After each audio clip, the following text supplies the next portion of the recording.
Assalamualaikum warahmatullahi wabarakatuh. Perkenalkan, nama saya R. Sultan Arya Suta dari kelas 1010 nomor urut absen 26. Pada kali ini, saya akan menjelaskan apa itu jaringan lokal. Jaringan lokal adalah jaringan komputer berkabel atau nirkabel yang dapat menghubungkan komputer dengan perangkat lainnya. Namun, jaringan ini hanya mencakup wilayah secara terbatas, seperti rumah, sekolah, dan gedung. Beda dengan jaringan internet yang memiliki jangkauan hingga seluruh dunia. Kedua jaringan ini, yaitu jaringan lokal dan jaringan internet, menggunakan perangkat lunak pada jaringan komputer, yaitu Transmission Control Protocol atau juga Internet Protocol, yang dimana itu digunakan untuk komunikasi data. Pada jaringan lokal, terdapat satu perangkat yang berperan sebagai klien.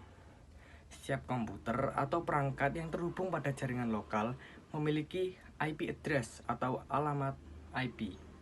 Alamat IP atau IP address adalah identitas komputer yang berfungsi sebagai alamat pengiriman data dari server ke klien. Saya Radil Fadi Raja dari kelas 1010 nomor absen 27. Hari ini saya akan menjelaskan tentang jenis-jenis jaringan lokal. Ada beberapa jenis jaringan lokal. Yang pertama adalah LAN. Jaringan LAN atau disebut juga Local Area Network mencakup wilayah lokal terbatas seperti kantor, sekolah, atau perumahan. Perangkat LAN melibatkan bridge, hub, router, dan switch. Kelebihannya meliputi biaya operasional murah dan kecepatan tinggi, namun cakupan terbatas hingga sulit berkomunikasi di luar jaringan. Yang kedua adalah MAN. Jaringan MAN atau disebut juga Metropolitan Area Network melibatkan area yang lebih luas daripada LAN dan dapat menghubungkan jaringan antar kota dengan jangkauan sekitar 10-50 km. Jaringan MAN memerlukan operator telekomunikasi untuk koneksi.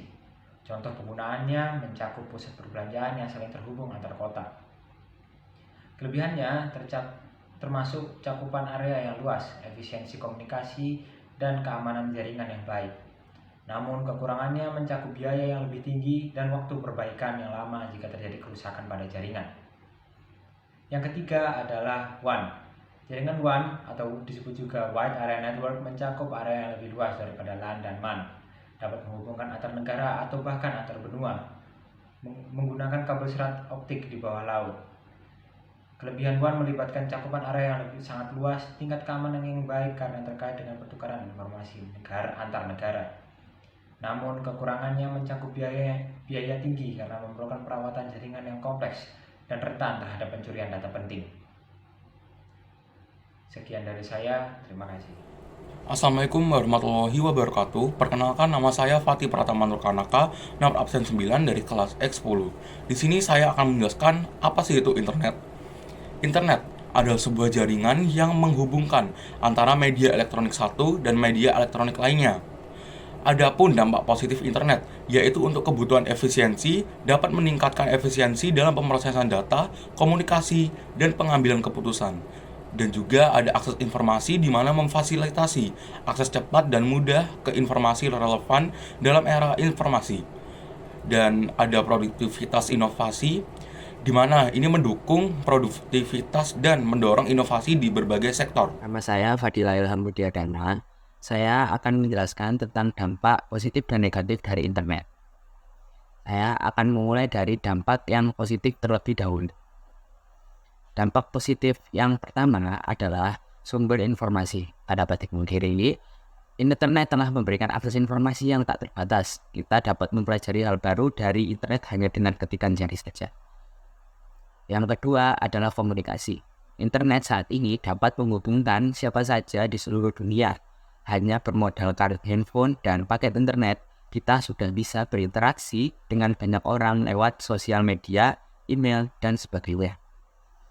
Ada positif, ada pula dampak negatifnya. Dampak negatif yang pertama adalah kecanduan. Sudah menjadi rahasia umum kalau kebanyakan orang di dunia mengalami kecanduan ke internet.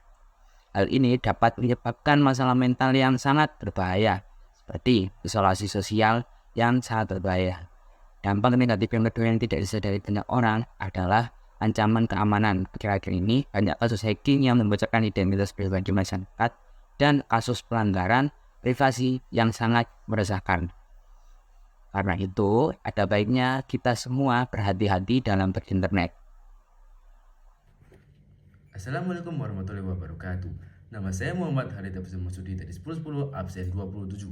Secara umum, koneksi internet mengacu pada jaringan yang menghubungkan perangkat komputer dengan user atau pengguna.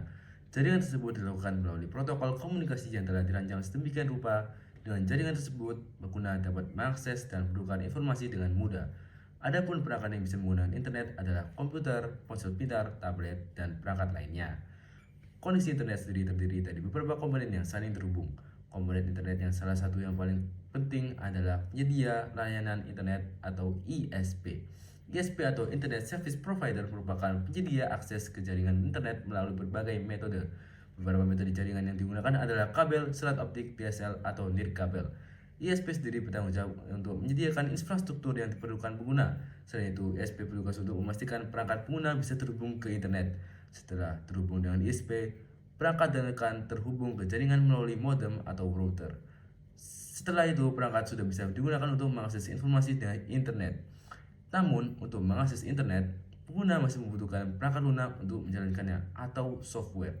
Adapun perangkat lunak yang digunakan untuk mengakses internet adalah peramban web.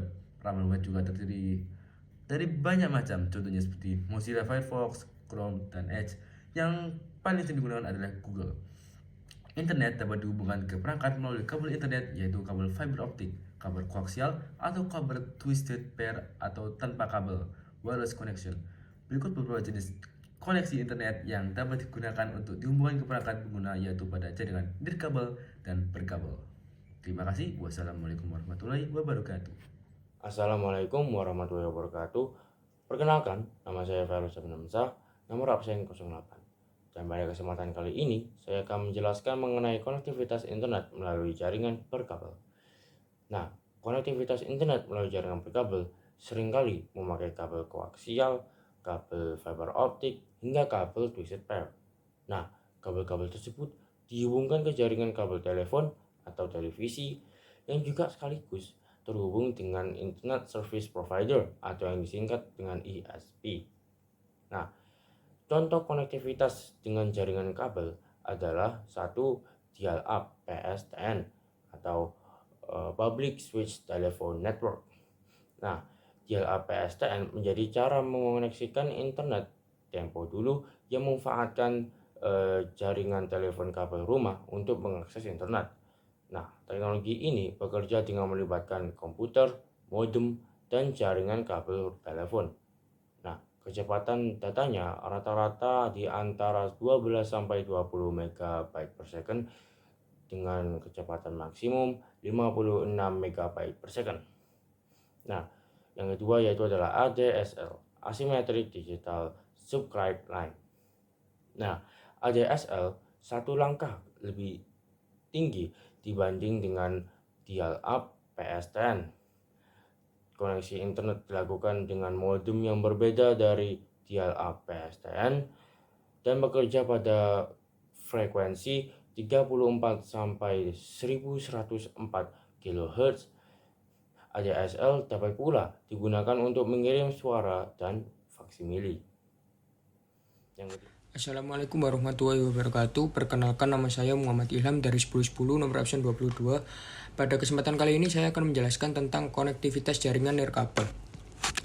Konektivitas jaringan nirkabel adalah perangkat komunikasi tanpa kabel atau wireless dengan memanfaatkan gelombang elektromagnetik untuk mengirim data.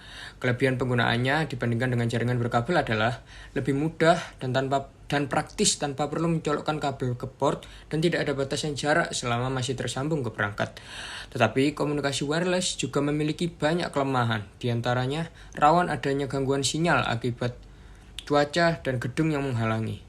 Lalu kelemahan yang kedua adalah kecepatannya kurang memadai dan tidak lebih stabil daripada jaringan yang berkabel. Lalu yang kelemahan terakhir adalah rawan terjadinya peretasan atau penyadapan dikarenakan gelombang elektromagnetik yang dipancarkan keluar dan membiarkan koneksinya terbuka bagi umum. Tapi pada saat ini perangkat nirkabel wireless lebih digemari karena lebih simpel, fleksibel, dan compact sehingga mudah dibawa kemana-mana tanpa pusing dengan kabel. Berikut beberapa contoh dari penggunaan jaringan nirkabel antara lain Wireless Personal Area Network. Contohnya adalah Bluetooth. Bluetooth banyak digunakan untuk menghubungkan perangkat sebagai media untuk mentransfer file ataupun hiburan untuk mendengarkan musik dengan TWS. Jarak jangkauannya berkisar di antara 10 meter. Lalu yang kedua ada Local Area Network. Contohnya adalah Wi-Fi, wireless fidelity.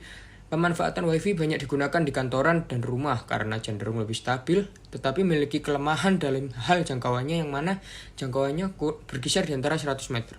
Lalu yang ketiga ada Metropolitan Area Network, jaringan internet antar kota dengan integrasi antara gedung perkantoran dan kampus. Lalu yang terakhir ada Wide Area Network, jangkauannya yang sangat luas seperti parabola, telepon, satelit, internet, menara telekomunikasi, dan lain-lain. Sekian dari saya, terima kasih. Assalamualaikum warahmatullahi wabarakatuh. Perkenalkan, nama saya Ira Tanggul Sinada dari kelas 10 absen 33. Pada kesempatan kali ini saya akan menjelaskan tentang ponsel dan segala jaringannya beserta sejarah-sejarahnya. Nah, tahu gak sih kalian, di balik layar ponsel kita ada jaringan komunikasi keren yang bisa bikin segala informasi bisa masuk ke genggaman ponsel kita. Jadi, jaringan itu seperti jembatan super yang menghubungkan ponsel kita dengan dunia luarnya. Bisa bikin kita chatting, streaming, atau baca berita terkini dengan gampangnya. Nah, ada apa aja sih jaringan-jaringannya? Nah, pertama kali ada 1G. Nah, 1G ini diperkenalkan pada tahun 1970 yang hanya mampu mengirim suara dalam bentuk analog. Lalu, setelah 1G ada 2G tahun 1991. 2G ini memungkinkan pengiriman suara dan SMS dengan menggunakan GSM dan CDMA. Setelah 2G ada 2,5G, memperkenalkan GPRS dan 8G yang memfasilitasi pengiriman data melalui internet dan pesan multimedia. Setelah 2G dan 2,5G, ada 3G yang diperkenalkan pada tahun 2001. Nah, 3G ini mempercepat pengiriman email, video call, dan internet dengan kecepatan transfer data antara 384 kbps hingga 2 Mbps. Lalu setelah 3G ada 3,5G hingga 3,75G. Seperti HSDPA dan HSPA Plus meningkatkan kecepatan transfer data hingga puluhan Mbps.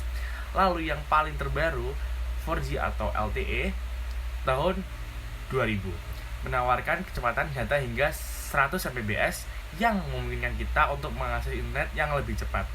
Sementara yang terbaru ada 5G dengan kecepatan yang sangat luar biasa menggunakan frekuensi di atas 24 GHz untuk akses super cepat ke internet. Selain jaringan-jaringan itu dan segala sejarahnya, terdapat juga beragam koneksi untuk komunikasi data antar perangkat seperti koneksi kabel, Bluetooth yang memiliki jangkauan maksimal 1 meter dan Wi-Fi yang memiliki jangkauan hingga 100 meter dengan bandwidth besar. Jadi, yang awalnya hanya suara, sekarang jaringan ponsel telah berkembang pesat yang memungkinkan kita melakukan berbagai aktivitas dengan kecepatan dan kemudahan yang semakin meningkat dari generasi ke generasi. Nah, itu tadi adalah seluruh penjelasan dari ponsel dan segala jaringan-jaringannya. Terima kasih. Sebelumnya perkenalkan, nama saya Nabila Putri Ardana, nomor absen 23 kelas 10. Pada kesempatan kali ini saya akan menjelaskan tentang proteksi data saat berinternet. Pernahkah kalian mengirimkan suatu pesan di sosial media terhadap teman yang kalian inginkan?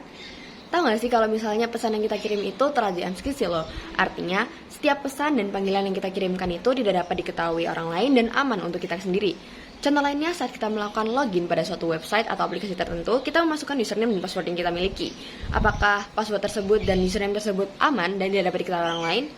Maka itu, mari kita buka tentang HTTP atau kita biasa sebut Hypertext Transfer Protocol. Merupakan suatu data atau suatu situs yang dapat mengatur komunikasi antara klien dan server.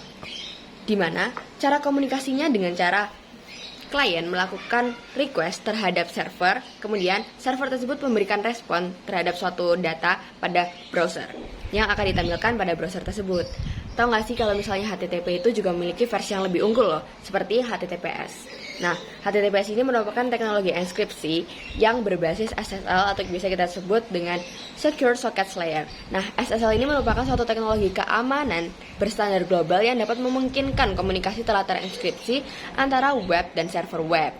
SSL paling banyak digunakan karena untuk mengurangi risiko informasi yang bersifat sensitif seperti username, password, dan kartu kredit terhadap suatu pencuri atau hacker yang dapat melacak informasi yang kita miliki, dan itu bersifat informasi pribadi bukan, dan kita tidak mau jika informasi tersebut bisa disampaikan kepada orang lain. Nah, maka dari itu HTTPS ini berfungsi untuk mengatur dan mengunci data-data yang kita miliki agar tidak bocor terhadap suatu pencuri atau hacker.